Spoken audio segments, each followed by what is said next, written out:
Ang tugatog ng buhay. Kabanata 1901. Tumango si Alex, this one can't be wrong. Ito ang exorcism bell. Isang mahabang buntong hininga ang pinakawalan ni Tito Drake. Mukhang matanda na si Tito Drake.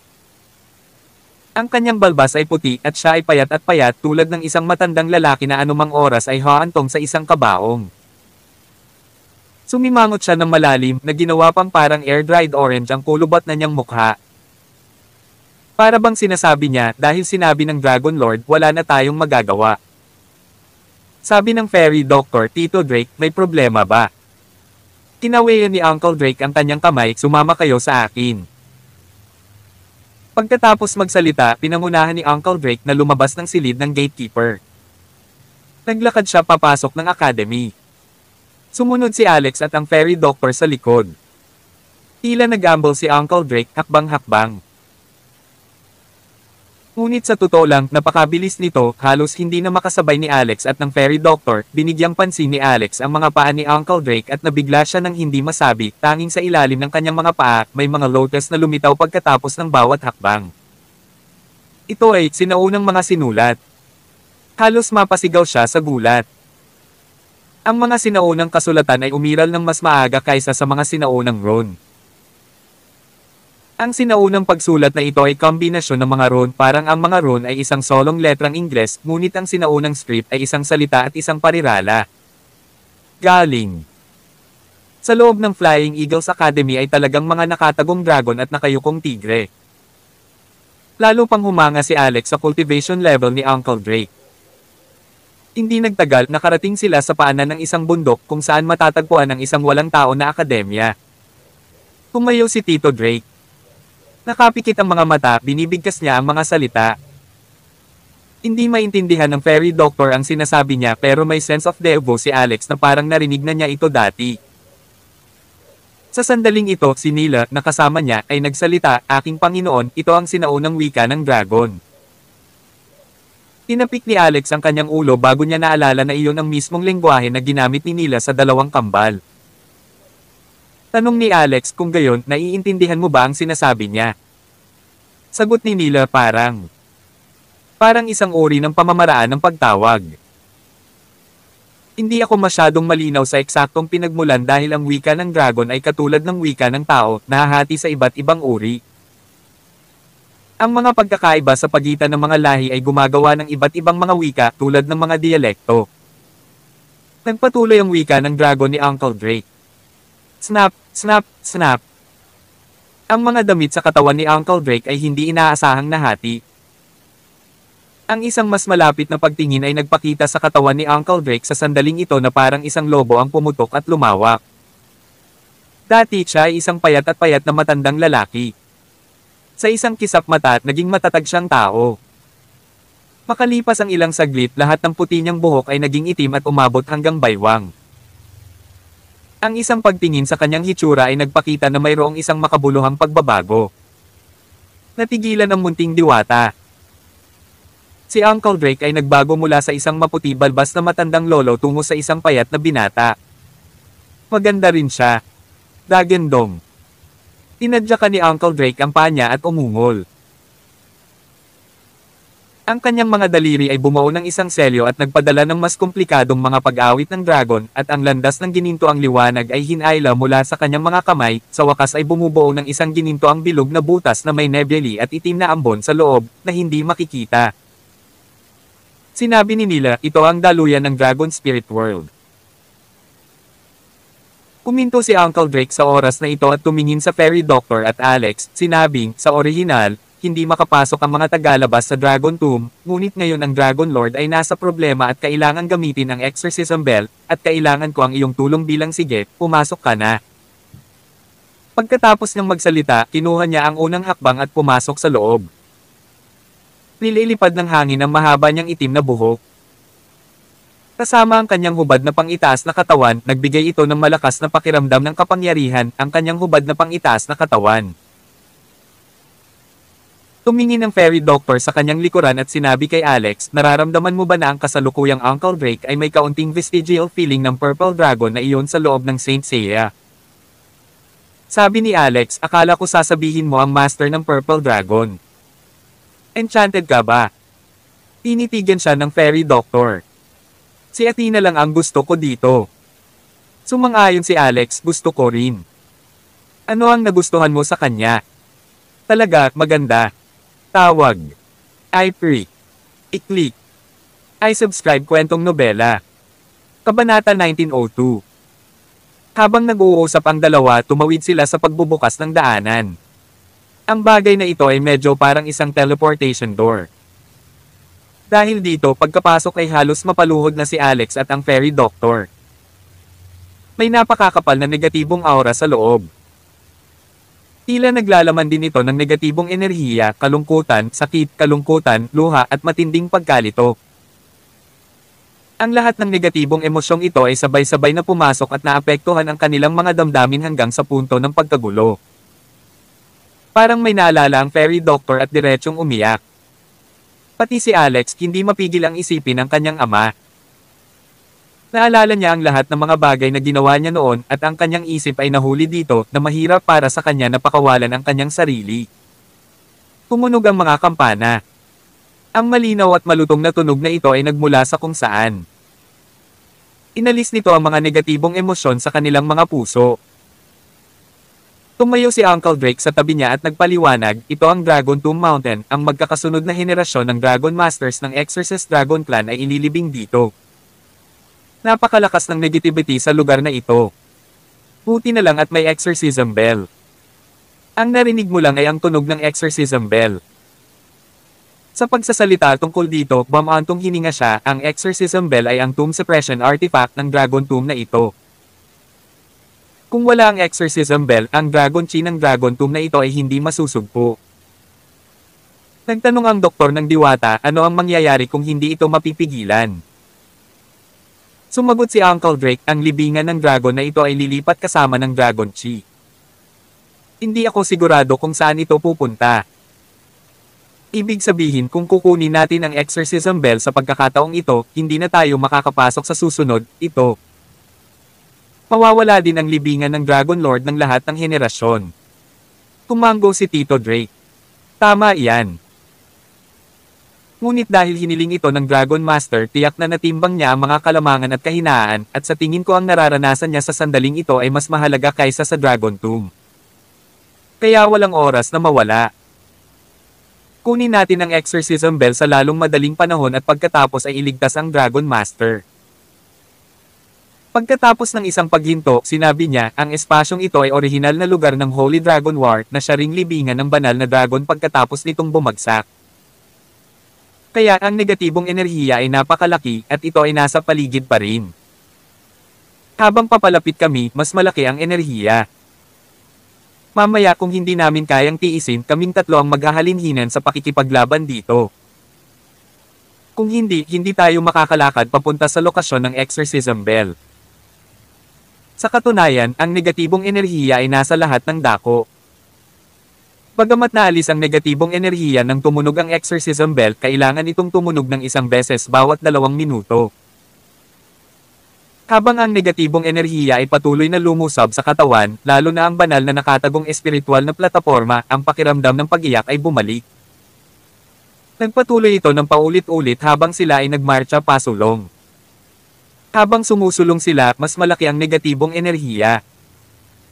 Tinawakan ng fairy doctor ang kamay ni Alex, namumula ang kanyang mga mata at halos hindi na niya ito matiis. Ito ay dahil siya ay nagkaroon ng kanyang mga demonyo bilang isang bata, kaya ang epekto ay mas makabuluhan sa oras na ito. Halos mabilawkon din si Alex at sumakit ang ulo. Sa sandaling ito, isang kalabog na tunog ang narinig. Sa palasyo ng isip ni Alex, nagkusa ang requiem clock na tumunog, na naging sanhi ng pagyanig ng espiritu ni Alex, at nabuo pa ang depensa sa banal na koleksyon. Isa ito sa 3 pinakamataas na kayamanan na ibinigay sa kanya ni Saitagarbha. Hindi niya inaasahan na magkukusa itong protektahan ang master sa oras na ito. Gayunpaman, naramdaman din niya na ang requiem clock ay tila naubusan ng enerhiya. Naalala niya na ang banal na kampanang ito ay kinakailangang pasiglahin ng banal na kapangyarihan. Kung walang divine power, para itong electric toy na walang kuryente. Kaya sa pamamagitan lamang ng pag-alala na ang Persephone's Folly Bridge ay nagkakahalaga ng 1,000,000 puntos ng banal na kapangyarihan para sa isang bahagi, natakot siya. Wala akong gaanong banal na kapangyarihan. Nako, Requiem Clock, sana hindi ka mahal. Bibigyan kita ng 10,000. Hindi, 100 puntos. Ito ang aming unang makabuluhang kooperasyon. Mangyaring maging mapagbigay. 100 punto ng divine power ang pumasok sa Requiem Clock. Isang kalabog muli ang narinig. Sa isang malakas na tunog, ang pagtatanggol ng banal na koleksyon ay lumundag na hinaharangan ang karamihan sa mga negatibong aspeto. Natigilan si Alex. Paano magiging napakalakas ng 100 puntos? Si Lola Connie, ang maliit na bastos sa Persephone's Folly Bridge ay talagang isang asterisk butas. Hindi siya gagamitin ni Alex sa hinaharap. Sa halip, ang Requiem Clock ang paborito niya ngayon. Kabanata 1903. Sa pagtatanggol na ibinigay ng Requiem Clock sa banal na koleksyon, agad na naramdaman ni Alex na gumaan ang kanyang ulo, at ang pakiramdam na ang kanyang utak ay sesubog na ngayon ay mas mahusay. Nakahinga siya ng maluwag. Gayunpaman, hindi nagtagal ay nalaman niyang nakahawak na ang diwata na doktor sa kanyang ulo, gulong sa lupa, naglalabas ng walang kapantay na sigaw ng sakit, at maging ang dugo ay lumalabas sa kanyang mga tainga. Ang ganitong uri ng negatibong enerhiya ay nakaapekto sa banal na koleksyon. Sa makatuwid, ang isa ay maaari lamang umasa sa kapangyarihan ng espiritual na antas ng kaluluwa upang labanan. Ngunit ang bagay na ito ay maaaring mag-trigger muli ng mga panloob na demonyo ng isang tao. Sa dobleng epekto, hindi nakatiis ang doktor ng diwata. Nagmamadaling niyakap ni Alex ang diwata na doktor at ikinulong ang ulo nito sa mga bisig nito. Gayunpaman, hindi ito masyadong epektibo dahil hindi nito nagawang labanan ang malawakang pagbuho ng negatibong enerhiya. Requiem Clock. Lumabas ka sandali. Gusto ni Alex na gamitin ang Requiem Clock para bumuo ng Divine Collection Defense para sa Fairy Doctor, ngunit agad na nalaman na wala itong silbi. Hindi makaalis sa palasyo ng isip ang doktor ng diwata. Nangangahulugan iyon na hindi siya sapat na nilinang upang alisin ang Requiem Clock. Sa pinakamahusay, magagamit niya ito sa kanyang sarili. Sa makatuwid, ito ang dahilan kung bakit ang Requiem Clock ay kumonsumo ng mas kaunting divine power. Biglang may narinig na sigaw si Alex. Paglingon niya, napagtanto niyang si Uncle Drake pala iyon. Lumuhad siya sa lupa at nawala ng boses. Obviously, naapektuhan din siya ng negative energy at hindi makatagal. Sa wakas, pagkatapos ng ilang segundo, tumunog ang exorcism bell. Ang lahat ng mga negatibo ay agad na gone. Ang mga negatibong epekto ay ayon sa akumulasyon ng oras. Ang mga epekto ay unti-unting lumala sa paglipas ng panahon. Sa simula, kaya pa rin ang isa. Ngunit ang mas malapit sa dulo, mas negatibo ito. Kahit makalipas lang ang kalahating minuto, hindi ito makukuha ng isa. Ngunit ang exorcism bell ay maaari lamang tumunog isang beses bawat 2 minuto. Kaya, kinailangan ng isa na makatiis sa mga negatibong epekto sa loob ng 1 minuto at kalahati. Tinawakan ng Fairy Doctor si Alex at umiling, "I can't hold on. Hindi ko akalain na makakarating ako sa harapan." Sinabi ni Uncle Drake, "Ang negatibong enerhiya dito ay mas malakas kaysa sa huling pagpasok ko, at hindi ko ito madala. Hindi ito gagana. Kailangan nating mag-isip ng ibang paraan." Pagkasabi niyon ay bigla niyang nalaman na parang hindi gaanong nagparamdam si Alex. Natigilan siya saglit, "Anak, ikaw ang may pinakamahinang paglilinang. Bakit parang okay ka lang?" Pinanganak akong may makapal na nerbiyos yata." Matapos lumayo ng kaunti, hindi na nakayanan ng Fairy Doctor at Uncle Drake at napaluhod at umiyak na naman sa sakit. Malayo pa ang direksyon ng exorcism bell. Parang malapit lang pero napakalayo. Sinabi ni Uncle Drake na ang exorcism bell ay nasa harap ng Dragon Tomb Mountain na mukhang hindi kalayuan. Ngunit kalahating oras na silang tumatakbo gamit ang kanilang mga paa at napakalayo pa rin ang pakiramdam nila. Naliligaw din si Alex. Bisperas ng bagong taon noon at kailangan nilang pumunta sa ganitong uri ng lugar para magdusa ng ganito. "How about this, balik muna kayo. Mag-isa akong papasok para tingnan, sabi ko kay Alex. Ikaw, mag-isa. Masyadong delikado. Inayla siya pabalik ng fairy doctor. Ayos lang. Kung hindi ito gagana, atras ako at mag-iisip ng ibang paraan, sabi ni Alex. Tungkol naman sa Requiem clock, wala siyang balak magsalita ng marami. Sa oras na ito, muling bumana ang exorcism bell. Tumingin sa kanya si Theo Drake at sinabing, anak, pagkatapos ay pupunta ka. Ang bote ng dugo na ito ay para sa iyo. Ito ang dugo ng exorcist dragons. Kapag kinuha mo ang exorcism bell, tandaan na ibuhos muna itong bote ng dugo sa iyong kamay. Kung hindi, hindi ka na makakabalik. Mabuti. Pero na. Pinayuhan ng fairy doctor si Alex, huwag mong subukang maging malakas. Bilisin mo kung hindi mo kaya. Tumanggo si Alex at sumagot, okay. Mabilis na napatras si Uncle Drake at ang fairy doctor. Ang paraan ng kanilang pagsulong ay para silang naglalayag laban sa agos. Ngayon, lumipat sila pabalik sa mas mabilis na bilis na nagdulot ng mas kaunting presyon. Tulad ng para kay Alex, lumipad siya pasulong gamit ang katangian ng pag-iilaw na espiritual na enerhiya na inilipat sa kanyang mga binti. Dati niyang nilabanan ang negatibong enerhiya ng buong lakas at hindi tumingin sa paligid. Sa pagkakataong ito, nabawasan ang presyon.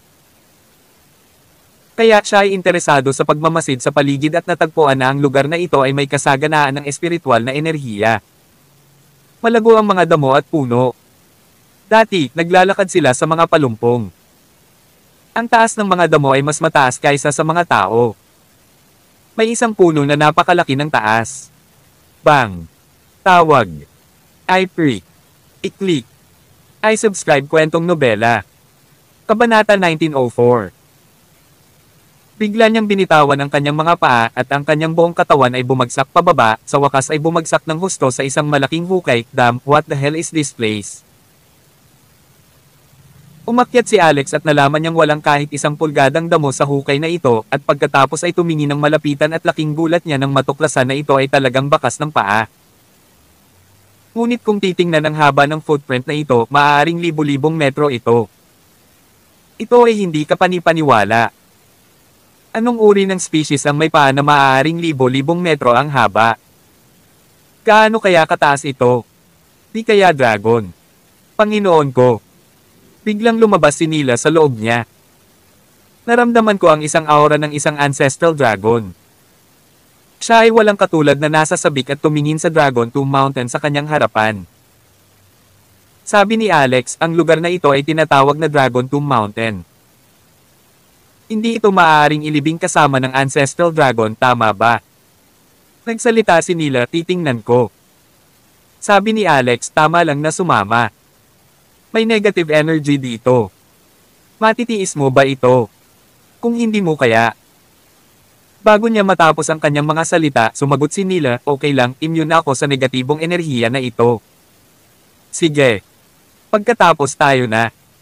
Pero parang may flying band formation dito. Hindi tayo makakalipad at makatakbo lang. Inilibot ni Nila ang kanyang mga mata. Ayos lang. Hindi kaya ng iba pero kaya ko. Mabangis niyang itinagilad ang ulo at nagpakawala ng dagandong ng dragon. Pagkatapos nag-deform ang kanyang katawan at naging orihinal na katawan ni Ben-Ares Dragon. Ito ay hindi kasing laki ng inaasahan, ngunit hindi rin maliit. Kinailangan ni Alex na ikiling ang kanyang ulo upang makita ang kanyang mukha. May isang katawan ng berde at puting kaliskis ng dragon na may 4 na kuko at 2 pakpak. Ito ay napakakol. Ito ang Dragon Spirit Realm kaya walang gaanong paghihigpit para sa akin. Panginoon ko, akyat ka na. Ibinaba ni Nila ang kanyang marangal na ulo. Maraming hayop, pusa, kabayo, at asno ang sinakyan ni Alex. Ngunit ang pagsakay sa isang dragon ay ang kanyang unang pagkakataon. Ang mga tao ay nasa sabik na marinig ang isang pamagat tulad ng isang dragon rider. Agad siyang tumalon sa ulo ni Nila at hinawakan ang mga sungay ng dragon. Nagmamadaling umakyat sa langit si Nila. Ang bilis na iyon ay mas mabilis kaysa sa pagtakbo ni Alex ng mag-isa. Bukod dito tila ang mga negatibong enerhiya na iyon ay mas mababa ang impluensya sa kanya dahil siya ay nakaupo sa katawan ni Nila. Ang epekto ay hindi kasing lakas at kasama ang enerhiya ng Requiem Clock siya ngayon ay halos immune na rin sa negativity. Tumingin si Alex mula sa taas. Ang view sa ibaba ay walang harang. Sa oras na ito, nakaramdam siya ng tunay na pagkagulat. Bago ito, tumatakbo siya sa lupa at hindi napansin ang kanyang paligid. Ngayon lang siya nakakita ng hindi mabilang na mga bundok at matarik na burol na malapit sa isa't isa na mismong ang hitsura ng isang dragon. Napuno ng mga bundok at burol na iyon ang buong espasyo.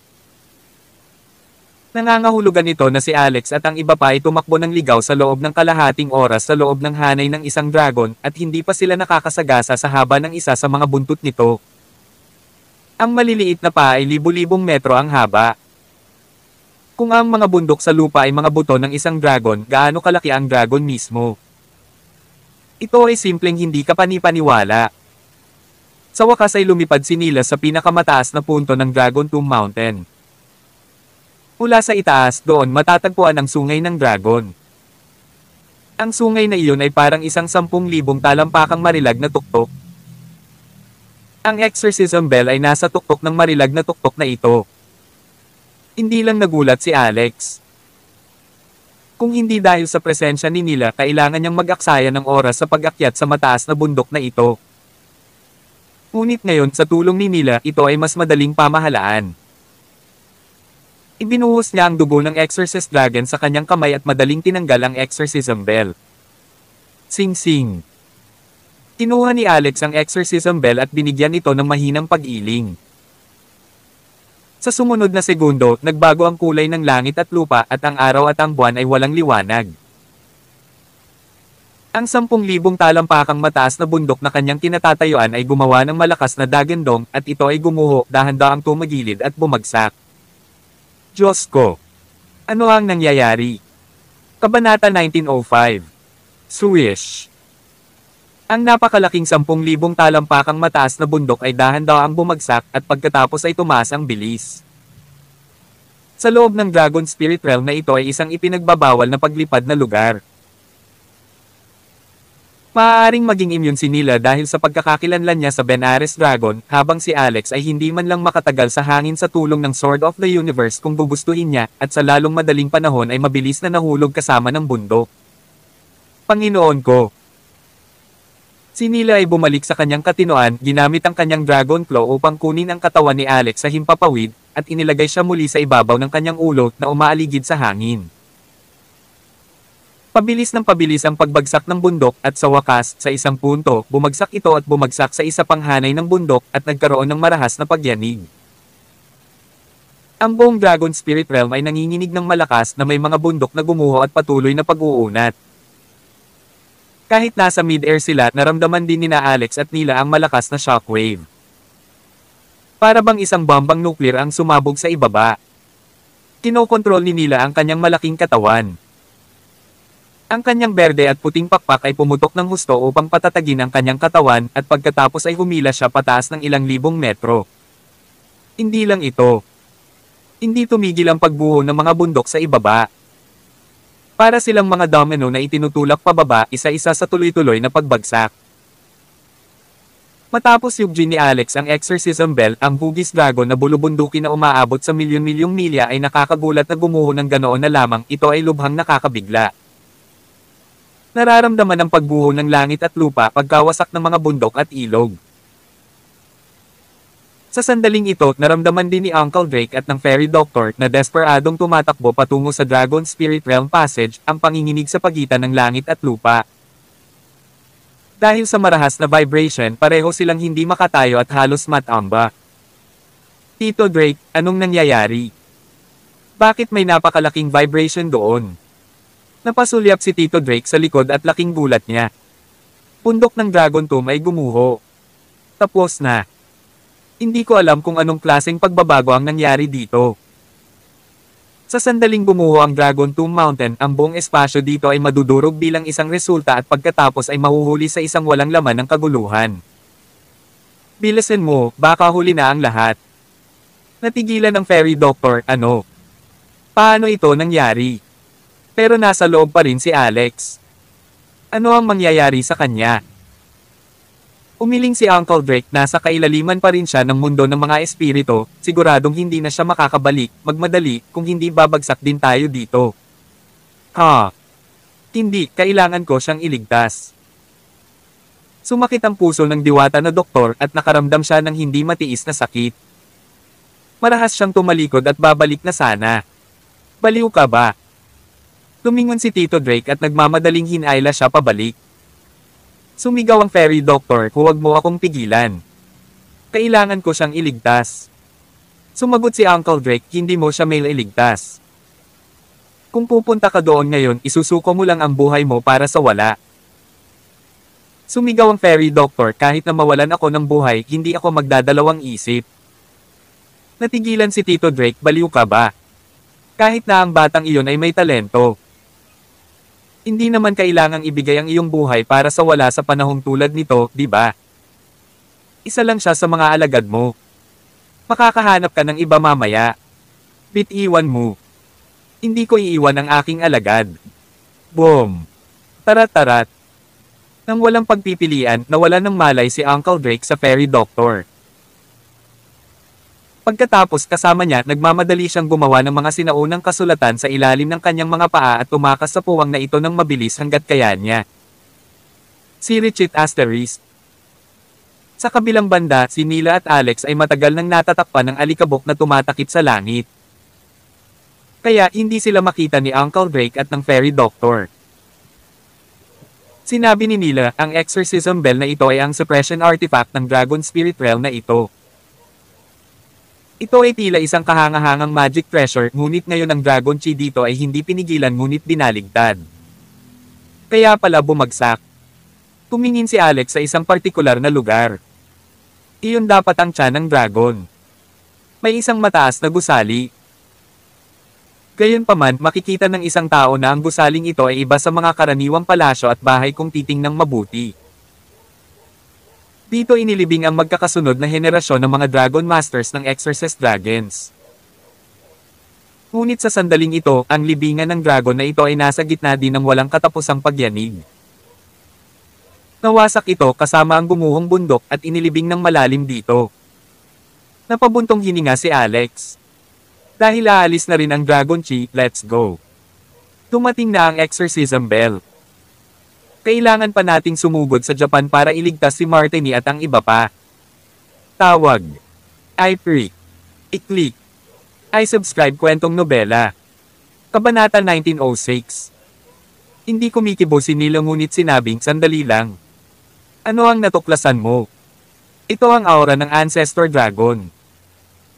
Sa sandaling ito, gumuho ang hugis dragon na bulubundukin sa ibaba nila. Ang espasyo ay puno ng lumilipad na alikabok at ang walang hanggan na negatibong enerhiya kanina ay nakakalat sa paligid. Ang mas kitawa-tawa ay ang spiritual realm of dragons ay tila nawasak sa lalong madaling panahon sa paglitaw ng hindi mabilang na siksika na walang laman ng mga lomet. Lumabas din sa kanila ang walang kabuluhang kaguluhan. Kapag ang walang laman na kaguluhan ay nilamon at kinaladkad sila sa kawalan, sila ay nasa matinding problema. Pagdating ng panahon, hindi nila alam kung saan sila dadalhin. Malaki ang posibilidad na sila ay mawawala sa kaguluhan at hinding-hindi na makaaalis dito sa buong buhay nila.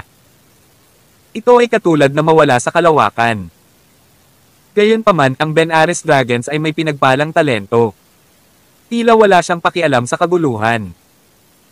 Kung ulong man ang kaguluhan, hindi siya kumikibo ni Katie o naapektuhan man lang. Bam! Boom! Boo! Sa sandaling ito, ibinuka ng ulo ng dragon ni Nila ang bibig nito at umungal. Iyon ay ang wika ng dragon. Hindi ito maintindihan ni Alex. Alam niya lamang na ang mga pantig mula sa dagendong ni Nila ay naglalaman ng ilang mga patakaran sa pagitan ng langit at lupa.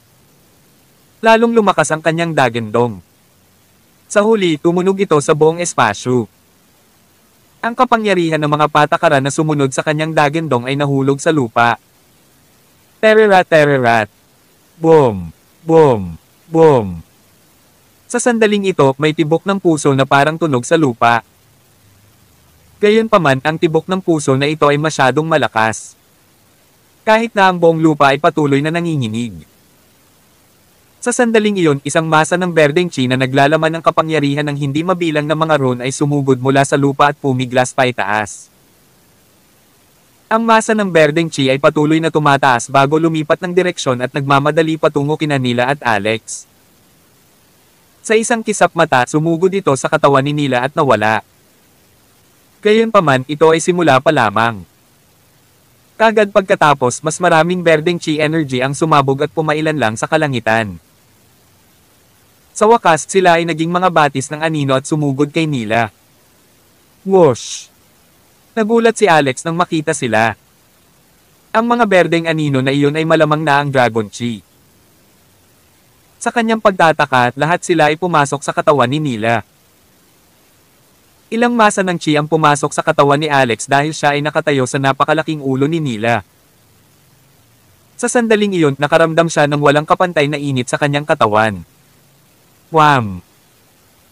Nang pumasok ang Dragon Chi sa kanyang katawan, ang Chaos Tree sa kanyang isip na palasyo ay nanginginig ng husto at ang Chaos Bead sa ibabaw nito ay nanginig ng mas malakas.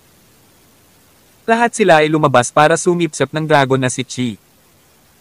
Mayroon pa ring daloy ng kapangyarihan na nagmula sa gininto angkor. Habang ang Ancient Forbidden Spell ay isinaaktibo sa gininto angkor, isang bumulwak ng mas malakas na kapangyarihan ang dumating upang agawin ang dragon na si Chi. Ang kakayahan nito sa pag-agaw ay higit na nakahihigit sa Chaos Beads na sumisipsip ng Dragon Chi na parang whirlpool. Hindi lamang iyon, ang kapangyarihang nabuo ng ipinagbabawal na spell ay naging guman sa pagsipsip.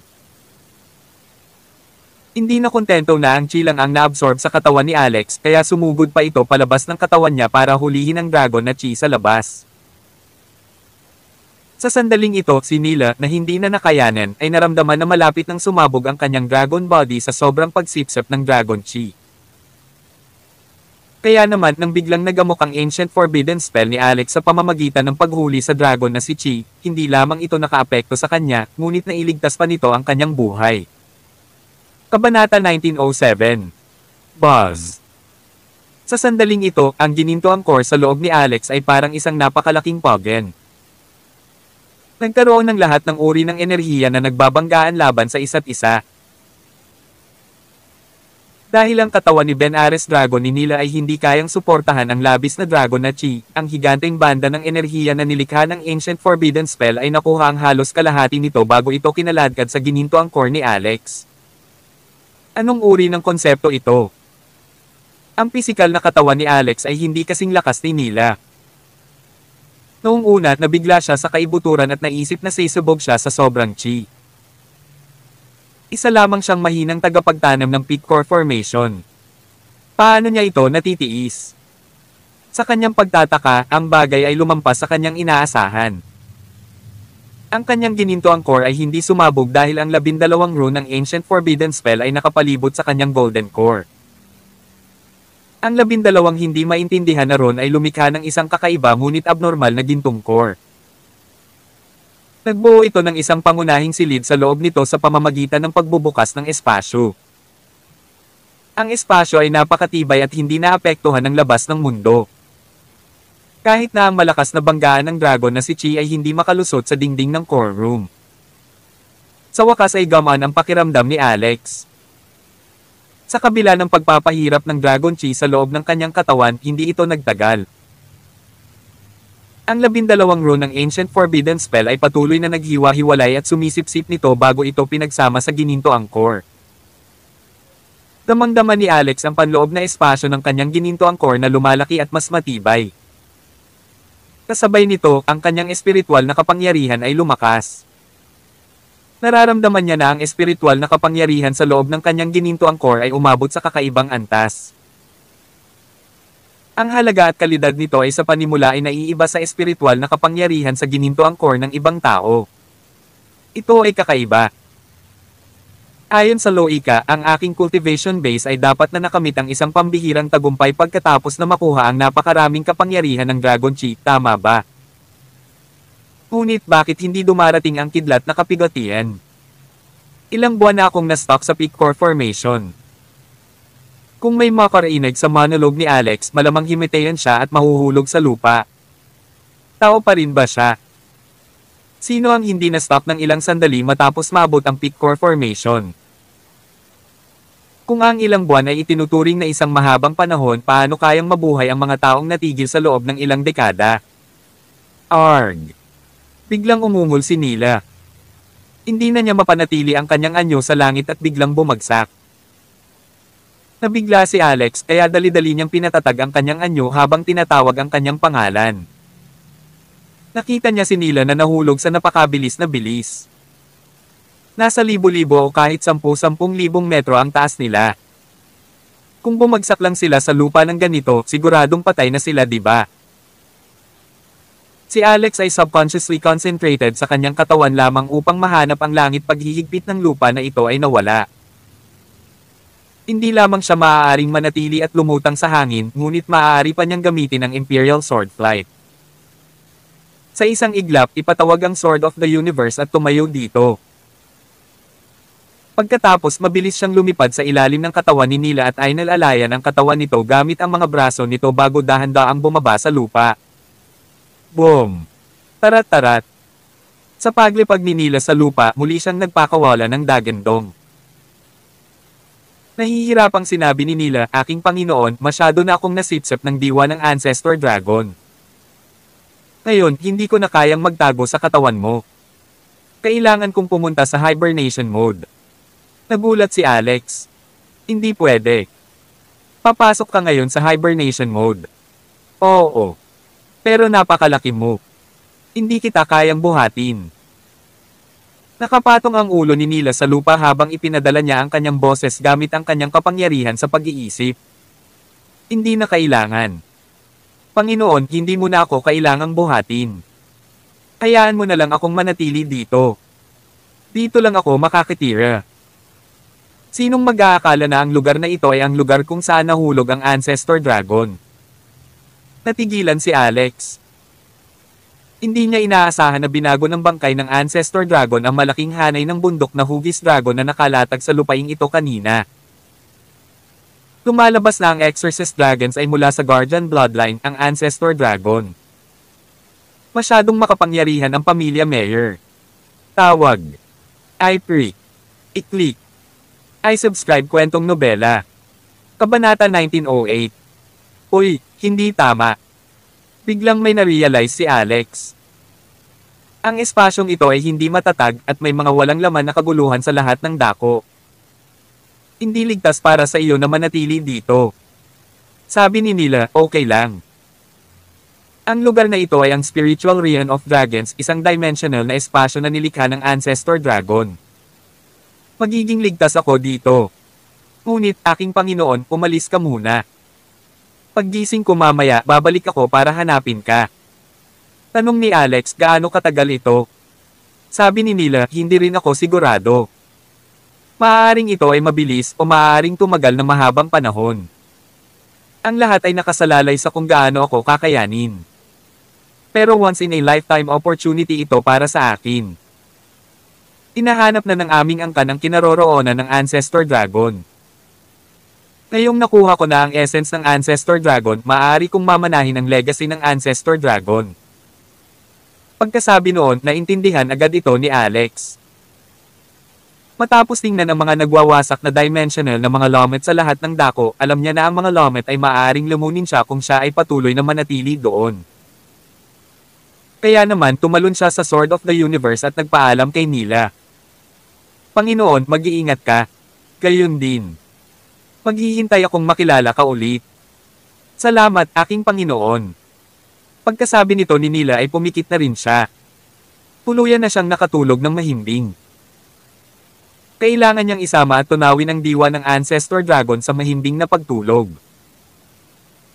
Matapos titigan siya ng malalim sa huling pagkakataon, dali-daling pinaandar ni Alex ang Sword of the Universe at tumakas sa direksyon kung saan siya papasok. Sa sandaling bumuhos ang espiritual na kapangyarihan sa ginintoang core sa Sword of the Universe, ang kanyang Sword of the Universe ay nagkaroon ng walang kapantay na pagbabago na parang naging buhay. May tumataas na Dragon Chi sa talam. May lumitaw pang ang pattern ng dragon dito. Ito ay abnormal na malakas kumpara sa pagbuo ng blueprint na naaayon sa Sword of the Universe. Whoosh! Ang Sword of the Universe ay nakalusot kaagad sa sound barrier. Ito ay mas mabilis kaysa sa supersonic na bilis habang ito ay naging isang stream ng liwanag, lumilipad pasulong na parang teleportasyon. The Asterisk Man, ito ay sobrang galing. Ito kaya ang resulta pagkatapos ng pagsipsip ng diwa ng Ancestor Dragon. Talagang makapangyarihan. Iniisip niya kung kaya niyang i-activate ang Lightning Tribulation para masira ang Peak Core Formation Stage at mabot ang Nascent Soul Stage pagkatapos umalis sa espasyong ito. Gayunpaman, nabigo siya. Nang padalos-dalos na palabas ng Spiritual Realm of Dragons ang pasukan, hindi niya naramdaman ang pagdating ng Path of God, lalo pa ang pagbibinyag sa Lightning Tribulation. Hindi niya maramdaman ang isang pahiwatig ng dumadagindong na lakas. Naguguluhan si Alex. Malinaw niyang naramdaman na ang kanyang kasalukuyang lakas ay matagal nang nalampasan ang normal na yugto ng Peak Core Formation. Naisip niya na kahit ang isang Nascent Soul Expert ay hindi makakapantay sa kanya. Gayunpaman, hindi lang dumating ang kidlat na kapigatian. Maaaring ang gininto ang core ay napakatibay na hindi ito madudurog sa Nascent Soul. Masyadong miserable iyon. Ang kanyang kasalukuyang gininto ang core ay matibay kaya't ang napakalaking dragon na si Chi ay hindi makalusot dito kahit kaunti. Kaya paano niya magagawang basagin ang gayong gintong ubod? Ang pag-iisip tungkol dito ay gusto niyang umiyak. Sa sandaling ito, biglang umalangaw-ngaw ang boses ni Uncle Drake. Brat, hindi ka papatay. Nakalabas ka talaga dito ng buhay. Sa sandaling ito, naka-recover na si Uncle Drake mula sa estado ng pagkakaroon ng isang paa sa libingan. Nakita ni Alex ang nahimitay na diwata na doktor na nakaupo sa tabi ng isang malaking puno.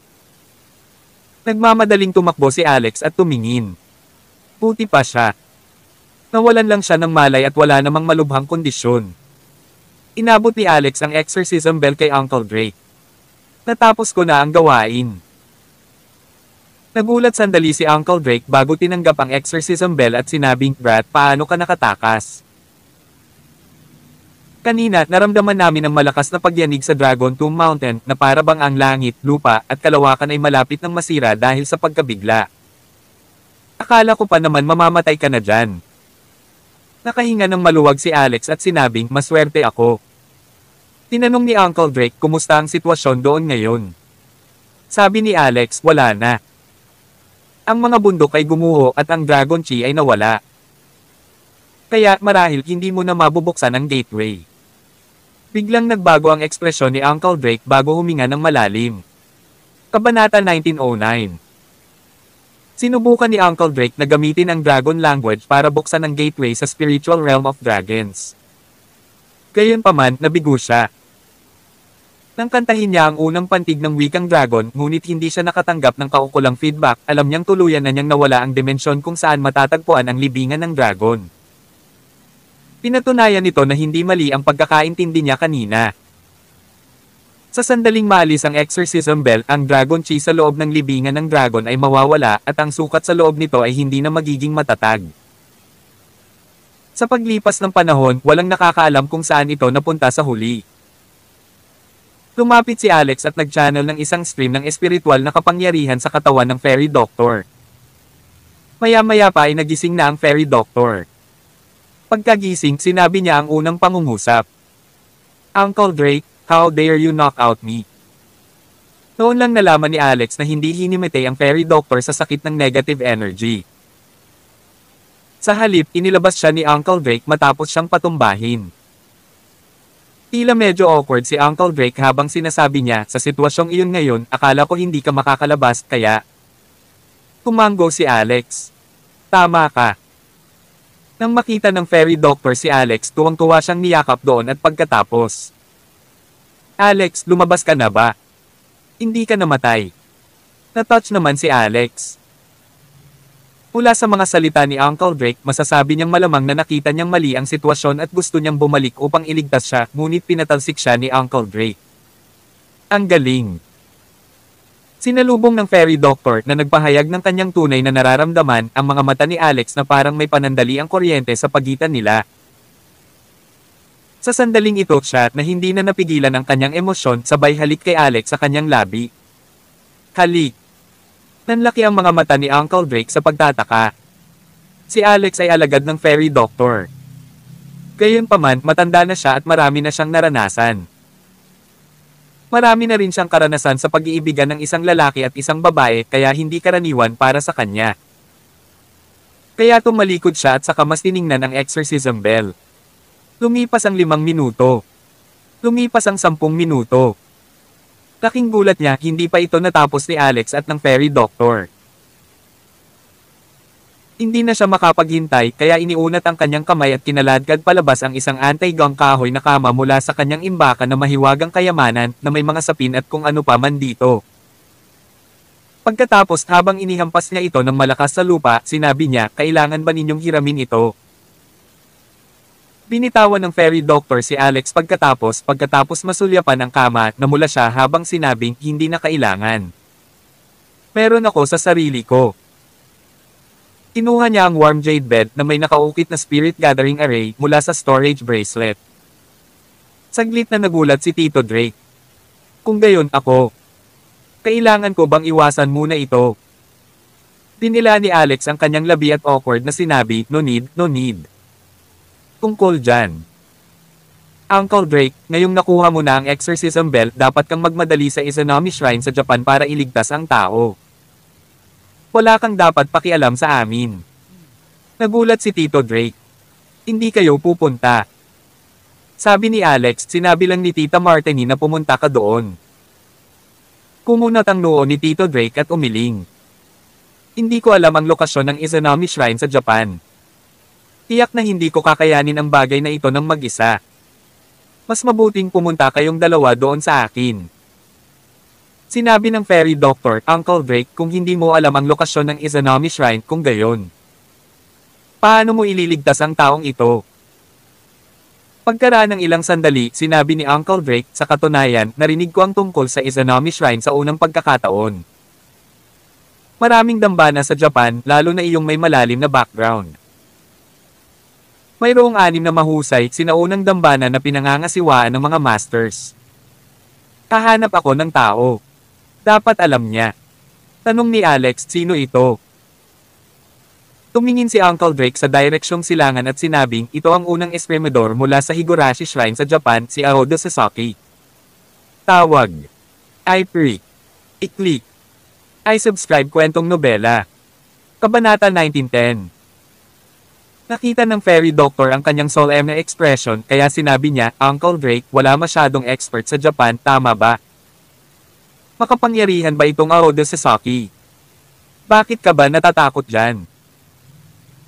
Sinabi ni Uncle Drake, huwag mong maliitin ang Japan lalo na't may ilang makapangyarihang nilalang sa ilang mga dambana. At itong Aoda Sasaki ay isang sword maniac mula pa noong bata pa siya.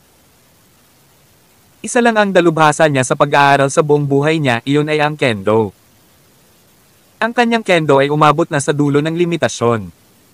Baka hindi mo siya matatalo. Mahirap sabihin.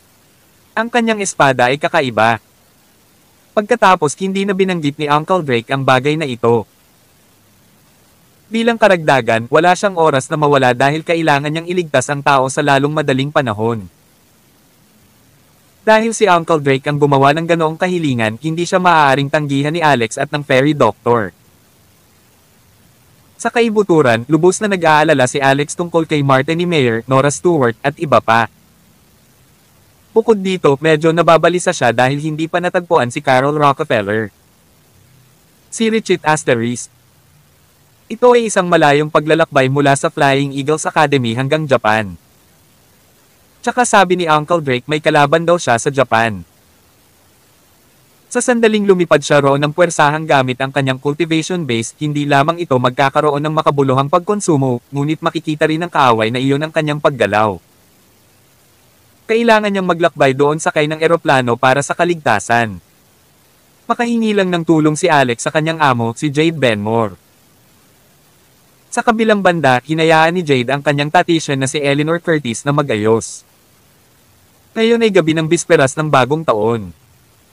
Mahirap maghanap ng last-minute flight papuntang Japan.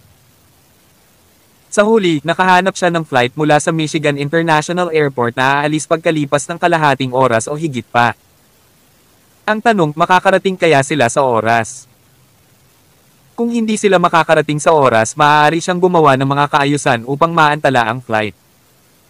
Sinabi ni Uncle Drake, walang problema. Kung gusto ni Alex na magmadali sa Michigan mula sa Flying Eagle sa loob ng kalahating oras o higit pa, pakiramdam niya ay hindi sapat ang kalahating oras para makarating doon. Gayunpaman, ang cultivation base ni Uncle Drake ay mas malaki kaysa sa kanya. Tinawakan niya si Alex at ang fairy doctor sa bawat gilid ng kanyang kamay, ayon sa pagkakasunod, at ang mga pattern ng paglilinang ay lumitaw sa ilalim ng kanyang mga paa. Sa sandaling ginawa niya ang unang hakbang, lumipad na siya palabas ng Flying Eagles Academy. Nang gumawa siya ng isa pang hakbang, naabot na niya ang 10 milya ang layo. Nanlaki ang mata ni Alex sa gulat. Tinitigan niya ang mga pattern ng cultivation sa ilalim ng mga paa ni Uncle Drake at bumulong, hindi kaya ito ang supernatural na kapangyarihan ng terrain stride.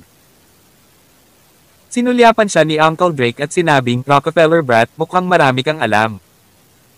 Alam mo pa ang tungkol sa terrain stride. Tama ka. Ito ang supernatural na kapangyarihan ng ating Dragon Guardians. Interesado ka bang sumali sa aming Dragon Guardians? Sa tingin ko ay angkop ka para dito. Kapag naging Dragon Guardian ka na, matututunan mo ang supernatural na kapangyarihang ito. Umiling si Alex. Nakuha niya ang legacy ni Saitegarba at isang inapo ng Diyos ng medisina na nagtataglay ng Chaos Beads. Kanina, kinain niya ang halos kalahati ng esensya ng Ancestor Dragon. Siya ay nag-aatubili na maging isang miyembro ng Exorcist Dragons, lalo na ang maging tagapangalaga ng Exorcist Dragons. Umuso si Tito Drake. Kapag napalampas mo ang pagkakataong ito, hindi ka na makakakuha ng isa pa. Sa huli, wala pang 20 minuto, lumabas si Uncle Drake na kumuha kay Alex at ng fairy doctor sa Michigan International Airport. May naghihintay sa pasukan ng airport, ang miyembro ng koponan ng Flying Eagles na inayos ng Tatitian. Binigyan sila ng berdeng ilaw sa buong daan. Maging si Alex at ang fairy doctor ay hindi na kailangang magpakita ng kanilang mga kredensyal at pumasok sa first class cabin na inayos sa pamamagitan ng internal jetway. Ang mga first class na upuan sa eroplano ay hiwalay sa isa't isa, kaya medyo disente ang privacy. Noong una ay gustong umupo ng fairy doctor kasama si Alex, ngunit hindi niya magawa. Dahil walang plane ticket silang tatlo, naghanap na lang sila ng random seats na mauupuan. Gusto ni Alex na tingnan ang kasalukuyang sitwasyon sa loob ng Golden Core. Pagkaupo ay ipinikit na lang niya ang kanyang mga mata at itinoon ang kanyang pag-iisip sa gininto ang kaibuturan. Maya-maya, may yumakap sa kanya at ginaising siya. Ito ay isang dalagang katulad ng kanyang edad na masipag sa kanyang fashion at nakasuot ng eleganteng damit. Sinabi niya sa kanya, Ginoo, ito ang aking upuan. Ha? Iminulat ni Alex ang kanyang mga mata at saglit na nagulat. Sa sandaling ito, medyo pamilyar siya matapos tingnan ang mukha ng babae. Habang iniisip niya kung saan niya siya nakita, nag-aalinlangan ang babae, ikaw. Ikaw si Alex Rockefeller, tama? Kabanata 1911. Tiningnan siya ni Alex na may kaunting impresyon, ngunit hindi niya ito maalala. Gayunpaman, sa susunod na segundo, sumimangot siya. Ito ay dahil naramdaman niya ang isang mahinang aura ng blood cult sa babae, at ang aura ay hindi mahahalata. Kung hindi siya naging sensitibo sa demonic cultivation ng blood cult dahil sa divine power mula sa legacy ni Saitegarba sa kanyang katawan, hindi niya ito ma-detect. Halimbawa, hindi ito nakita ni Uncle Drake at ng fairy doctor sa katabing upuan. Naturally, hindi masyadong pinapansin ni Alex ang ganoong banayad na aura. Sa pinakamaganda, ito ay isang pag-iral na mas mahina kaysa sa mga disipulong iyon ng Leviathan Gate noon. Kahit na medyo nauugnay siya sa blood cult, magkaiba siya rito. Gayunpaman, nakaramdam siya ng kaunting kakaiba para sa kanya na malaman ang tungkol sa kanyang sarili. Ikaw, paumanhin ko. Hindi ko talaga maalala kung sino ka. Tumayo si Alex. Dahil hindi pa siya nakabili ng plane ticket, nakahanap na lang siya ng mauupuan kanina. Nakahanap agad siya ng ibang upuan. Laking gulat niya nang sumunod siya matapos ilagay ang mga bagahe sa kanyang kamay. She scanned Alex curiously as she whispered with a faint smile, "Hoy, hindi ka pala nakalusot dito, di ba? Pumili ka ng economy class ticket, tama ba?" Kilala mo ba talaga ako?" sabi ni Alex. "Masyadong mahina ang memorya mo, ha? Sigurado akong hindi ganoon ka-grave ang mga pagbabago ko pagkatapos ng pagdadalaga." Umalaklak ang babae habang tinatakpan ng kamay ang bibig.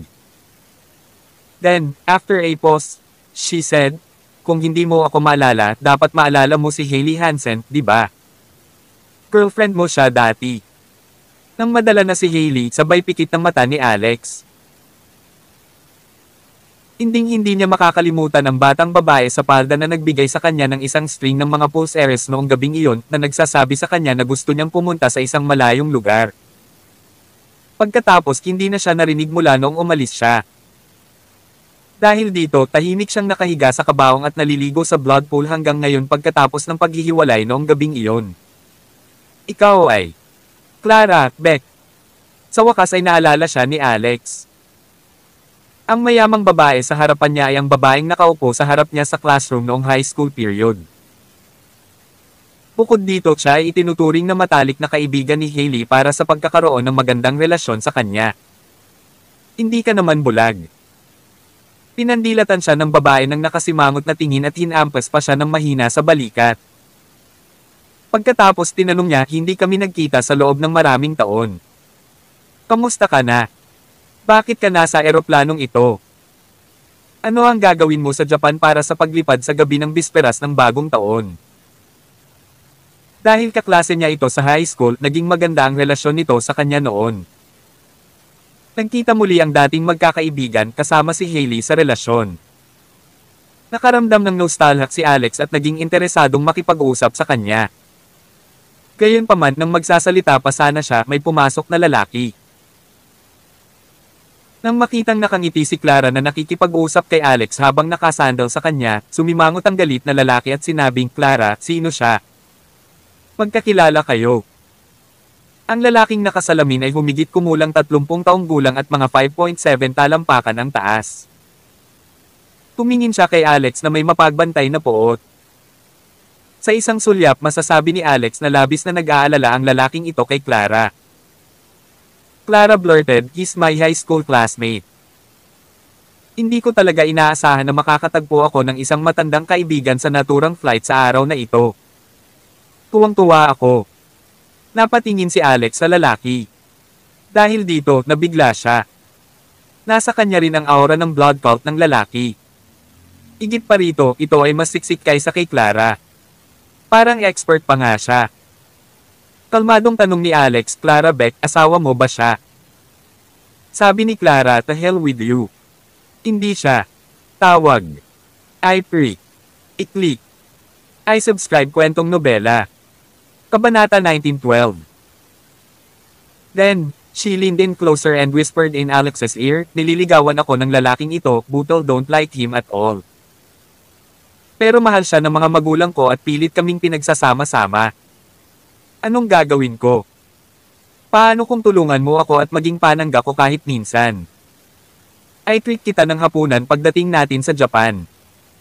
Nakita ni Alex ang fairy doctor na nakatingin sa kanya. Kahit mahina ang boses ni Clara, paano ito makakatakas sa pandinig ng fairy doctor? Umiling siya at sinabing, "I'd better not.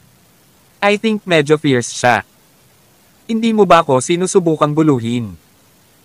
Nagpout si Clara at sinabing, "Nako, Alex Rockefeller. Sinong mag-aakala na ikaw ay isang tao? Hindi mo ba ako kaibigan? Hindi ba tayo magkaklase?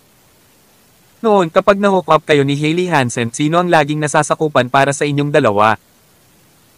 Sino ang laging gumagawa ng mga pagkakataon para sa inyong dalawa? Ako iyon. Ikaw ay isang marangal na tao. Paano ka naging mahiyain? Tulungan mo ako. Dapat tulungan mo ako o kung hindi, sasabihin ko sa mga flight crew na nakalusot ka rito. Matatapos ka sa multa." Sa kanyang mga mata, tiyak na nahihirapan si Alex sa paggawa ng ganoong gawain. Malabo niyang narinig ang tungkol sa usapin ng pamilyang Rockefeller. Alam niya na ang pamilya Rockefeller ay dumanas ng isang malaking sakuna at siya ay naging isang karaniwang tao mula sa isang mayamang tagapagmana. Gayunpaman, hindi niya alam ang tungkol sa mga bagay pagkatapos noon. Ito ay dahil lumipat siya at ang kanyang pamilya sa Japan pagkatapos niyang magtapos ng high school. Siya ay nag-aaral at nagtatrabaho sa Japan. Naramdaman ni Alex ang pananakit ng ulo habang naguguluhan siya saglit. Paano siya magkakaroon ng ganitong pagkakataong makaharap? Kung paanong siya ay nasa mahirap na sitwasyon, ang lalaki ay hindi na matiis na panoorin ito. Dahil sa isip niya, si Clara ang nobya niya at magiging asawa niya. Ngayon, sobrang lapit na niya sa isang kaklase sa high school at nagbubulungan pa. Sino siya sa tingin niya?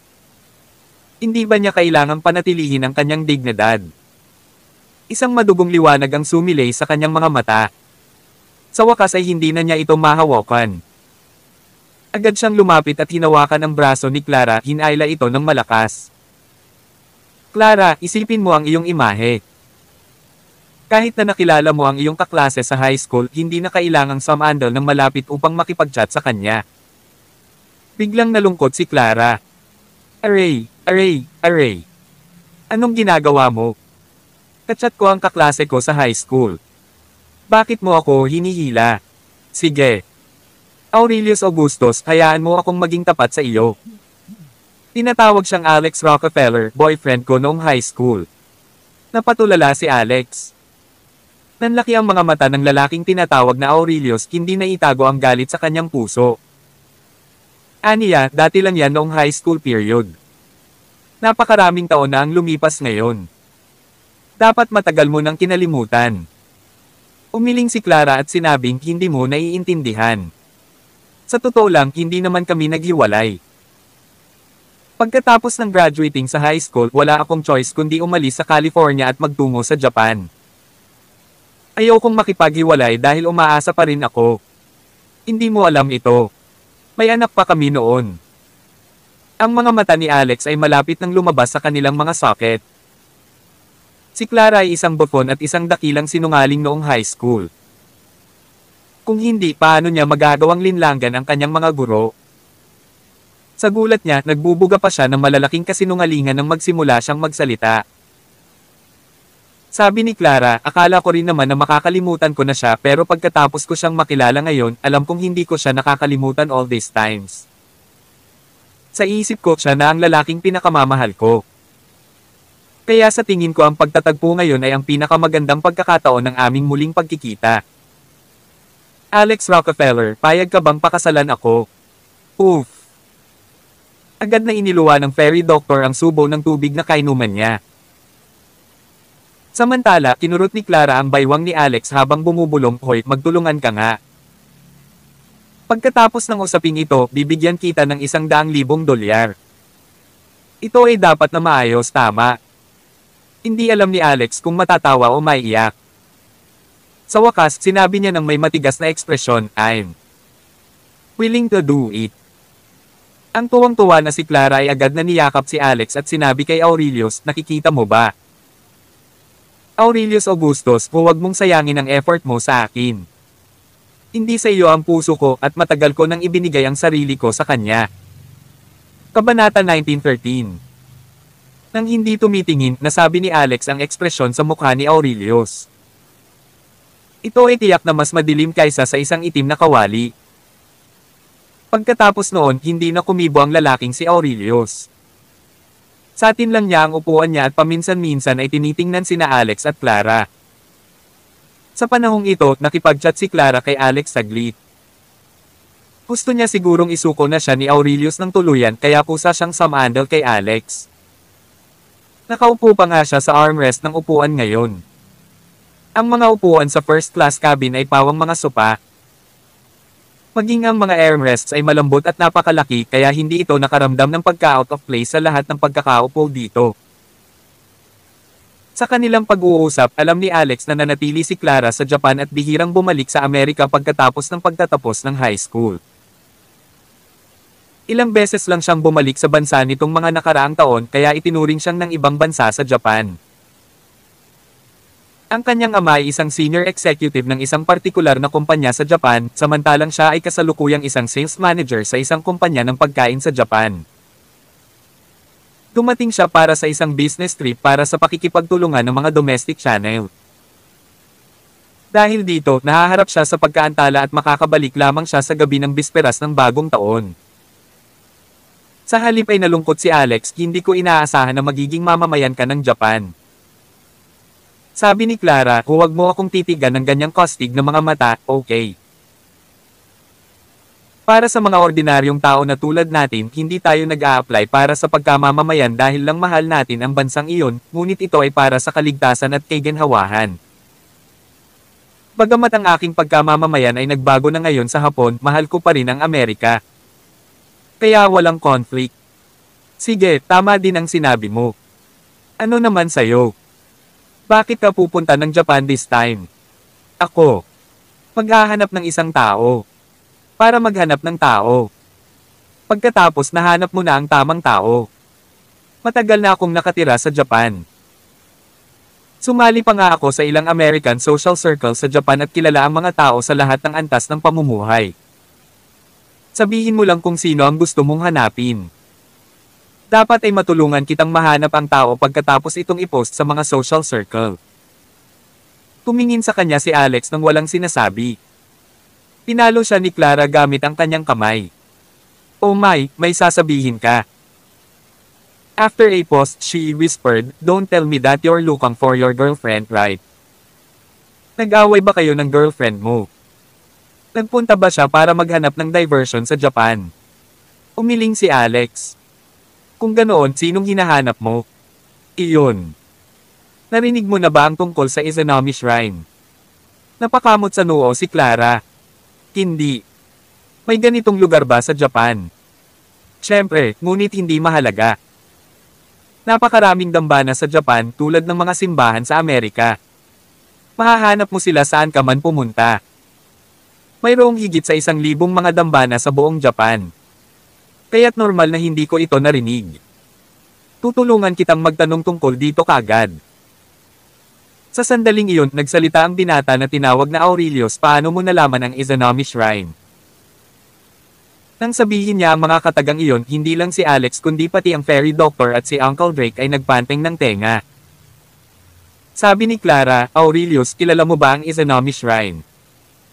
Saan ito matatagpuan? Bakit ko sasabihin sa kanya? I don't like him, diretsong sabi ni Aurelius. Ikaw. Ayos lang kung hindi mo sasabihin. Sa tingin mo ba hindi ako magtatanong sa iba kung hindi mo sasabihin? Malamig na sumengot si Clara at nagtanong sa paligid. Dahil hindi pa umaalis ang eroplano, hindi niya pinatay ang kanyang cellphone. Noon lang tahimik na tumingin si Uncle Drake at ang fairy doctor kay Aurelius. Nakipag-usap sila sa isa't isa sa pamamagitan ng telepathically. Marahil pinag-uusapan nila kung dapat nila siyang ibaba. Sa conclusion, nagpa siya silang gumawa ng isang hakbang pagkatapos bumaba ng eroplano. Makalipas ang ilang sandali, lumipad na ang eroplano. Bumalik si Clara sa upuan niya. Sa kabilang banda, nakapikit si Alex. Sinimulan niyang isawsaw ang kanyang isipan sa ginintoang core at patuloy na inisip ang sitwasyon sa loob ng Golden Core. Walang salita ang nabigkas sa lahat ng paraan. Akala siguro ni Clara ay tulog na si Alex matapos itong makitang nakapikit. Kaya naman, hindi niya ipinagpatuloy ang pag-abala sa kanya. Isa pa, deadbeat siya kaya nakatulog na lang siya. Paglipag ng eroplano, hating gabi na. Pagkaalis ni Clara sa airport terminal, napagtanto niyang magkasama sina Alex, ang fairy doctor, at si Uncle Drake. Tumingin siya sa fairy doctor na may nakamamanghang hitsura sa pagkagulat bago tinanong si Alex, saan kayo tumutuloy? Tila natigilan si Alex sa tanong nito. Sabi ni Uncle Drake, punta tayo sa Higurashi Shrine. Oh my, pupunta ka sa Higurashi Shrine. Nagkataon lang na nasa daan na. Nakatira ako malapit sa Higurashi Shrine. Tsaka lagi akong pumupunta sa Higurashi Shrine. Isang eksperto doon ang nagturo sa akin ng ilang martial arts. Kaya medyo malakas na ako ngayon. Pagkatapos nito, tinanong niya si Aurelius kung maaari niyang dalhin si Alex at ang iba pa sa Higurashi Shrine. Tawag. I-Freak. I-Click. I-Subscribe kwentong nobela. Kabanata 1914. Maliwanag, ang dalawang tao ay mayroon lamang isang kotse. Medyo naging kakaiba ang ekspresyon ni Aurelius. Sa hindi inaasahang pagkakataon, hindi niya ito tinanggihan. Di nagtagal, hinitid ni Aurelius ang grupo ng mga tao sa Higurashi Shrine. Gayunpaman nang nasa gitna na sila ng kalsada, nagmaneho si Aurelius sa malapit na kagubatan at pinahinto ang sasakyan. Matapos bunutin ang susi ng kotse, lumabas siya ng kotse at sinabing, "Maaari ba kayong lumabas na lahat?" Nagkatinginan sina Alex at ang fairy doctor. Hindi ba yun lang ang gusto nila? Hindi komportable para sa kanila na lumipat sa paliparan kanina, ngunit ito ay isang magandang pagkakataon upang gumawa ng masasamang gawain sa isang ilang sa ilalim ng maangin, walang buwan na gabi. Galit na galit si Clara. Dali-dali siyang lumabas ng sasakyan at nginitian si Aurelius. "Aurelius Augustus, ano ang ibig sabihin nito? Ano ang sinusubukan mong gawin? Ihinto ang kotse sa gitna ng kalsada. Baka gusto mong matalo ang isang tao. Kung gusto mong lumaban, puntahan mo ako anytime." Walang pakialam na sinabi ni Aurelius, "Clara, dapat mong malaman na ikaw ay alagad lamang ng aking Panginoon sa mga aklat at ako ang opisyal na disipulo. Yung mahina mong martial arts, hindi man lang mahawakan ang laylayan ng damit ko." Pagkatapos ng isang post, nagpatuloy siya, "Ang mga taong ito na hindi kilalang background ay gustong mahanap ang Izanami Shrine kanina, pero ngayon gusto nilang hanapin ang Higurashi Shrine sa kalagitnaan ng gabi. Dapat ay mayroon silang ilang lihim na mga pakona. Clara, alisin mo ang iyong mga gawa. Narinig ko na lahat ng bulungan sa pagitan mo at nitong high school classmate mo. Hindi mo siya boyfriend. Nakikipag-act lang siya sa'yo." Napahiya tuloy si Clara. Sa sandaling ito, tinitigan ng fairy doctor si Aurelius at sa wakas ay nagsalita, "So, alam mo ba ang lokasyon ng Izanami Shrine? Sabihin sa amin ang eksaktong lokasyon." Sinabi ni Aurelius, "Hindi ko sasabihin sa iyo, ngunit italiko kayo at ipapadala kayong lahat sa Higurashi Shrine." Sa sandaling sinabi niya yon, isang puwersa ang sumabog sa ilalim ng mga paa ni Aurelius habang siya ay sumugod kay Alex. Una, gusto talaga niyang hulihin si Alex. Pangalawa, gusto niyang ilabas ang galit sa kanyang puso at turuan siya ng leksyon. Kahit nagawa lang iyon, hindi siya dapat masyadong malapit kay Clara. Sigaw ni Clara para pigilan siya. Alam niyang makapangyarihan si Aurelius sa takot na masugatan niya si Alex. Gayunpaman, lahat ng nangyari sa susunod na segundo ay bumagsak sa kanyang moralidad. Iniunat ni Alex ang kanyang daliri at pamitik sa hangin. Isang stream ng malakas na invisible chi ang tumama sa dibdib ni Aurelius. Boom! Tarat-tarat! Siya ay pinalipad na hamampas sa isang malaking puno ng kahoy na may 10 metro ang layo. Ha! Tinusat ni Clara ang kanyang mga mata dahil hindi siya makapaniwala sa eksenang nakita niya. Anong klaseng pakulo ito? Ito si Alex Rockefeller. Maging si Aurelius ay natigilan. Ang akala niya ay isang ordinaryong tao lang si Alex na basta-basta na lang niyang nakakagulo. Noon lang niya nalaman na tumama siya sa isang brick wall. Lumapit ang fairy doctor at tinanong siya, "Sabihin mo sa akin saan matatagpuan ang Izanami Shrine." Umubo si Aurelius ng ilang beses at matigas na sinabi, "Hindi mo malalaman." Whoosh! Isang kutsilyo ang biglang lumitaw sa kamay ng fairy doctor. Sinaksak niya kaagad ang tiyan ni Aurelius. Oof! Sabay-sabay na tinusok ng kutsilyo ang kanyang tiyan. Ah! Natigilan si Clara habang tulalang nakatingin sa doktor ng diwata. Pagkatapos tumingin ulit siya kay Alex habang walang kamalay-malay na umatras. Pakiramdam niya, si Alex, sa sandaling ito, ay isang estranghero.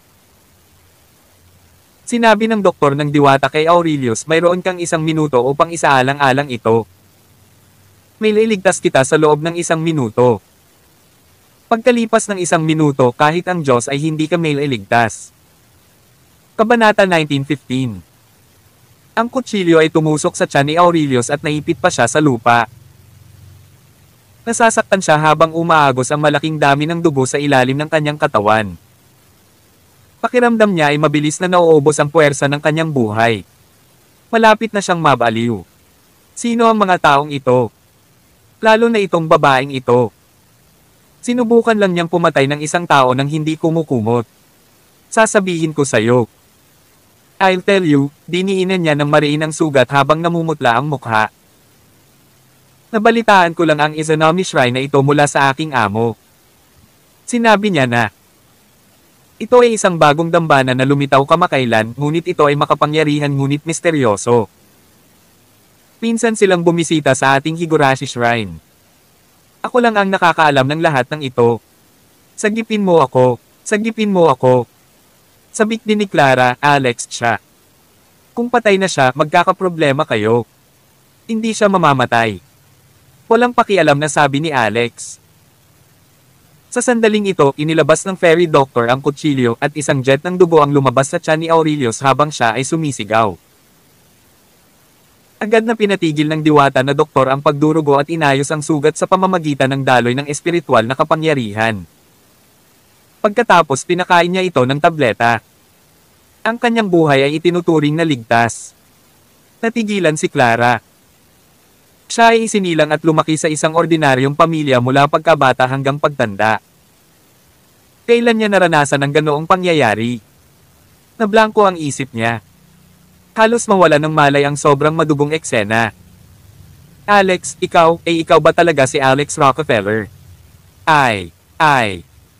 Bakit pakiramdam ko parang hindi ka katulad niya? Tumingin sa kanya si Alex at sinabing, I'm sorry for shocking you. Pero ilang taon na kaming hindi nagkikita. Siguradong malaki ang pagbabago, tama ba? Clara, gabi na ngayon. Dapat kang magmaneho pauwi para makapagpahinga ng maaga. Kinagarantiya ko na hindi na darating ang taong ito para abalahin ka pa. Nagulat si Clara saglit bago sinabing, kayo ba papatayin siya? Napatingin si Alex kay Aurelius. Depende kung willing siyang makipagtulungan. Gayon din, hindi ko gusto ang $100,000 na nais mong ibigay sa akin. Hindi ako kapos sa pera. Salamat. Sa sandaling ito, hinawakan ng fairy doctor si Aurelius. Naghihilom na ang sugat sa katawan niya. Ang kanyang mga medikal na kasanayan ay disente na. Isang lakad lang sa parke para gumaling ang saksak sa mga ordinaryong tao. Pero na. Nagsalita si Uncle Drake. Ang pinakamahalagang bagay ngayon ay mahanap kaagad ang Izanami Shrine. Walang nakakaalam kung ano ang nangyayari doon. Tumango si Alex. Kinuha ng 3 tao si Aurelius at sinimulan ang kanilang paglalakbay ng mabilis sa pamamagitan ng pagdaan sa gabi na parang mga multo. Sa isang kisap mata nawala na sila sa harapan ni Clara. Iniabot si Aurelius kay Alex. Sa sandaling ito, ang tanging naririnig niya sa kanyang mga tainga ay ang tunog ng hangin. Hindi niya maimulat ang kanyang mga mata dahil sa hindi kapani-paniwalang bilis. Kahit buksan niya ang mga iyon ay mahihilo siya. Matapos niyang maramdaman na lumipas ang ilang paghinga, tumigil si Alex at ang iba pa. Umalangaw-ngaw ang boses ni Uncle Drake. Nandito na tayo. Saglit na nagulat si Aurelius. Paano ito naging posible? Ang lugar kung saan niya ipinaroda ang kanyang sasakyan kanina ay hindi bababa sa 12 milya ang layo mula sa lugar na ito. Gaano katagal na? Nakarating na talaga sila sa entrance. Lumipad man sila dito, hindi naman sila ganoon kabilas, di ba? Whoosh! Sarado ang gate kaya agad na tumalo ng iilang tao sa loob. Inihagis ni Alex si Aurelio sa lupa. Puntahan mo ang iyong amo. Hindi nang ahas na suwayin ni Aurelius ang utos ni Alex kaya agad siyang pumasok sa loob. Gayunpaman, halos makalipas ang ilang hakbang ni Aurelius, may ilang madilim na anino na lumabas sa paligid ng dambana ng may malakas na sigaw. Lumitaw sila sa kanilang harapan na parang mga multo. Kiteng gabi na. Sino kayong mga taong nangangahas na sumubok na pasukin ang Higurashi Shrine? Ito ay ang wikang Hapon at ito ay sinasalita ng mabilis. Anyway, hindi maintindihan ni Alex. Nang makita ni Aurelius ang iilang taong ito, parang nakita niya ang kanyang mga tagapagligtas. Agad siyang sumugod at sumigaw, Tito Sonoda, iligtas mo ako. Halos patayin na ako ng iilang kontrabida na ito mula sa Amerika ngayon lang. Hindi sila mabubuting tao. Nandito sila para manggulo. Smack! Nagliwanag ang isang parol. Ang lalaking nagngangalang Uncle Sonoda ay isang may balbas na nasa katanghaliang gulang na lalaki. Matapos tingnan ng malinaw si Aurelius, sinabi niya, So, ikaw pala, Marshal Nephew, Aurelius. Galing ba sila sa Amerika? Ngunit bisperas ng bagong taon ngayon sa Amerika. Ano ang iyong intensyon sa pagpasok sa ating Higurashi Shrine sa sandaling ito? Maliwanag, ang mga huling pangungusap na sinabi niya ay nakadirekta kay Alex at sa iba pa. Naging malamig na rin ang boses niya. Tanong ni Uncle Drake, alam mo ba kung saan matatagpuan ang Izanami Shrine? Pa-impulse siyang nag-English. Saglit na nagulat si Tio Sonoda, ngunit naintindihan niya kaagad ang nangyayari.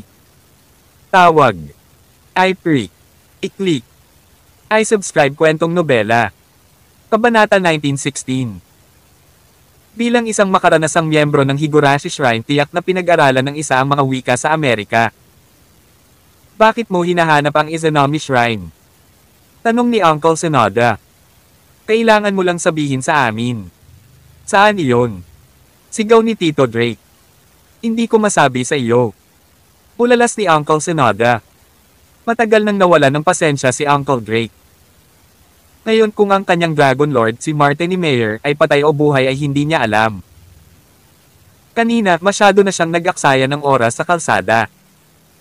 Paano kung hindi siya makaabot sa oras at namatay ang Dragon Lord? Si Uncle Drake na siyang Dragon Guardian ay mapaparusahan ng kamatayan. Boom! Tarat-tarat!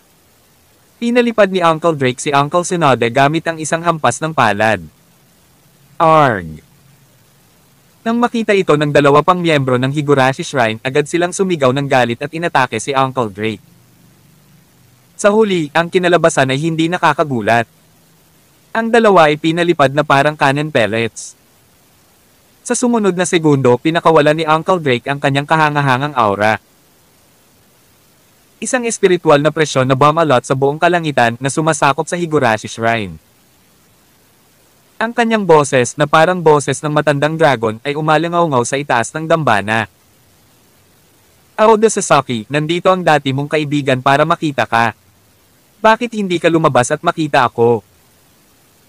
Ang dalawang salitang isimi ay umalingaw-ngaw sa mahabang panahon na walang mga palatandaan ng pagkupas. Sa isang iglap, ang mga eksperto sa Higurashi Shrine ay nagising sa boses na ito. Ang mas matandang henerasyon ng mga dalubhasang eskrimador na natutulog sa dambana at palihim na naglilinang, lahat ay nagmulat ng kanilang mga mata. Si Mr. Sasaki, na pinalipad, ay natigilan habang nanlalaki ang mga mata. Ang kanyang pangalan ay Toro Sasaki. Siya ay apo ni Aoda Sasaki. Hindi akalain ni Toro na ang mga taong dumating ay magiging matapang para tawagin ang kanyang lolo ng ganoon. Dapat malaman ng isang tao na ang kanyang lolo ay numero 1 eksperto na ni Higurashi ilang dekada na ang nakararaan. Bukod dito, kilala siya bilang unang eskrimador sa Japan. Maraming tao ang namatay sa ilalim ng talam ng lolo ni Toro. Nandito ba sila para mamatay? Balasahin. Isang anino ang tumalon mula sa dambana. Sinong hamak na tao ang maglalakas loob na magsalita ng direkta sa banal na Panginoon ng Higurashi Shrine?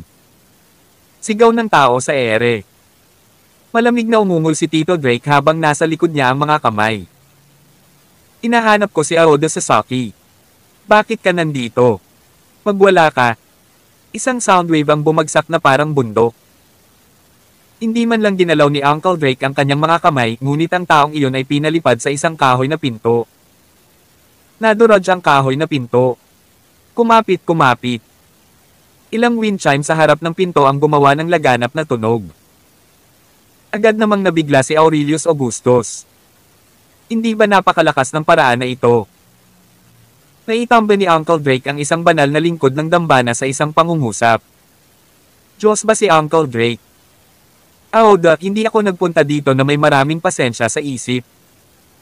Nagbibilang ako ng 3. Kapag hindi ka lalabas, sisirain ko ang dambana mo, muling sigaw ni Uncle. Nang matapos siyang magsalita ay may narinig siyang panibagong boses. Nakakabaliw. May death wish ka. Arg. Tatlong shadow figure ang bumaril pasulong na may matinding pagpatay na intanel. Bang bang bang. Sa huli, pinalipad ang tatlo. Nagblur pa sila ng dugo sa hangin. Isa. Dalawa. Sa oras na iyon, narinig ang boses ng isang babae sa langit. Hindi ka ba masyadong bully, mister? Sa kalangitan ng gabi, isang babaeng nakayapak ang tahimik na lumipad sa hangin. Malamig niyang tiningnan si Alex Rockefeller at ang iba pa. Walang kahit na anong emosyon sa kanyang mga mata na hindi natitinag. Till then.